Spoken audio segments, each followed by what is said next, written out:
Alors ça, c'est franchement, alors le roman de Ronces et d'Épines de Lucie Barat aux éditions du Typhon. Là, il est dans le privé plaire. Euh, c'est un premier roman. D'habitude, les éditions du Typhon, vous savez, qui sont à Marseille, bah, c'est des gens qui n'étaient pas trop connus dans l'histoire de la littérature, qui rééditent ou parfois quelques nouveautés. Et là, c'est une collègue hein, qui m'a dit au mois de juin, tu devrais lire ce livre. Il y a quelque chose dans l'écriture et tout. Et alors moi, c'est un de mes préférés. Et pourtant, là, je vous parle de modernité, tout ça, donc c'est Roman de ronces et d'épines de Lucie Barat aux éditions du Typhon. On est vraiment dans, bah, je dirais un conte, un fabliau, hein, c'est-à-dire presque une langue. Enfin, ça emprunte à une langue et une tradition médiévale, j'ai envie de dire. C'est presque un livre d'heures. On suit les saisons. Toute cette histoire s'inscrit dans la saisonnalité, s'inscrit dans l'histoire d'un château fort tenu par un baron et sa femme.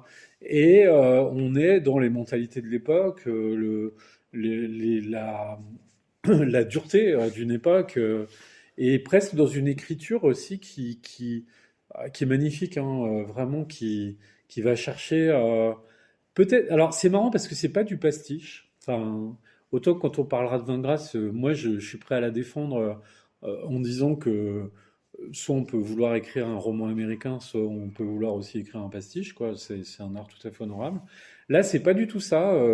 Elle trouve une langue originale, je trouve. Elle trouve quelque chose de particulier qui fait que c'est pas non plus de la langue médiévale. C'est pas non plus, enfin, une langue qui se voudrait trop moderne pour évoquer tout ça. Ça évoque le conte, ça évoque la manière de parler des saisons est prodigieuse, hein. Franchement, parfois c'est un paragraphe qui commence et on nous situe l'automne qui continue ou l'hiver qui petit à petit s'étale et du coup qui ajoute à l'atmosphère de ce château qui est au milieu d'une forêt qu'on compare à une espèce de gros nid d'hirondelles. Cette forêt, qui est le terrain de chasse du père, qui n'est occupé qu'à ça quasiment, et d'une des filles, hein, Épine, euh, qui est une forêt un peu impénétrable, alors il y a des veneurs, il y a des gens qui se baladent dedans, mais même eux ne sont pas allés au cœur de cette forêt. Donc pour nous, d'emblée, il y a un mystère aussi sur cette forêt qui entoure ce château.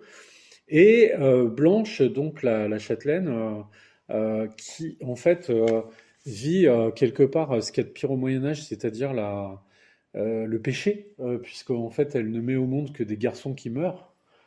Donc quelque part, est-ce qu'elle n'a pas péché originellement dans la religion vous voyez, il peut y avoir aussi ces dimensions qui sont des dimensions un peu médiévales, mais qui nous interrogent sur le statut de la femme. Cette mère blanche qui en fait porte sur son corps, alors qu'on imagine quand même une femme assez belle, on va la voir dépérir complètement à travers cette histoire et en mourir. Mais un jour, elle va mettre au monde deux jumelles qu'on va nommer Ronce et Épine. Et quelque part, c'est une anomalie. Pourquoi, et même pour ces filles quand elles vont grandir, c'est pourquoi tous les garçons meurent et pourquoi ces deux filles jumelles, est-ce qu'il n'y a pas sorcellerie ou est-ce qu'il n'y a pas bizarrerie dans l'utérus de cette femme, quoi, pour avoir mis au monde deux filles en bonne santé et que tous les garçons qu'elle met au monde meurent très rapidement, quoi. Et les filles ont été témoins parfois de certains de leurs frères qui ont droit au sein de leur mère et pas au sein de la nourrice et dans lequel on sent la mère accrochée, on sent la mère qui éloigne un peu ses filles, parce que là, ça y est, il y en a peut-être un qui va tenir, tout ça. Donc elles ressentent aussi ça, cette mère, l'inquiétude qu'elle a, comment la nourrice gère les choses.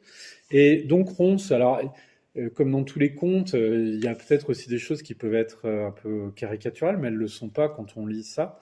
Donc Ronce est blonde et Épine est brune. Ronce va être une fille à cause bah, justement d'un moment où elle va voir sa mère allaiter, est complètement fascinée par sa mère, complètement fascinée par le château, complètement ne pas vouloir sortir du château presque. Vous voyez, elle va se mettre à la broderie, elle va vouloir broder des choses pour sa mère. La broderie, dans le texte, compte aussi, vous voyez, la manière de fabriquer des choses, de tisser des fils, enfin, cette manière qu'elle a de s'approprier cet art de l'époque prend des dimensions, j'ai presque envie de dire littéraires, hein, voilà. Et puis Épine, Brune, elle va très vite être fascinée par bah, la forêt, la chasse, vouloir quitter le château dès qu'elle peut. Et là, il va y avoir presque un antagonisme et en même temps une solidarité entre les deux sœurs qui va évoluer en fonction de leurs âges, en fonction des événements. Et voilà, donc moi, enfin, franchement, c'est génial. Alors, pas du tout de difficulté de lecture, hein, c'est vraiment... le conte a une place dans cette rentrée littéraire, hein, vraiment.